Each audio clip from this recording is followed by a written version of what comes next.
புவியியல் வினாடி வினா. எத்தனை தெரியும்? ஓணம் பண்டிகை எந்த இந்திய மாநிலத்தில் கொண்டாடப்படும் ஒரு முக்கிய அறுவடை திருவிழா ஆகும்? A. Tamil Nadu, B. Kerala, C. Karnataka, D. Andhra Pradesh. யோசித்து சொல்லுங்கள்.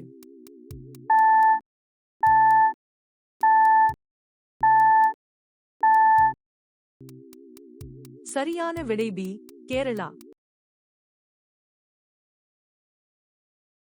இந்தியாவில் முதல் 5 ஆண்டு திட்டம் எந்த ஆண்டு தொடங்கப்பட்டது?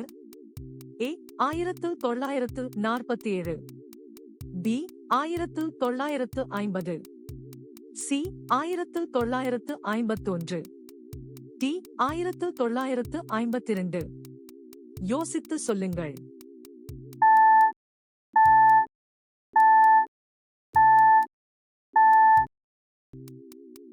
சரியான விடை சி. 1951. சரியான பதில் கிடைத்ததா? லைக் செய்து சப்ஸ்கிரைப் செய்யுங்கள்.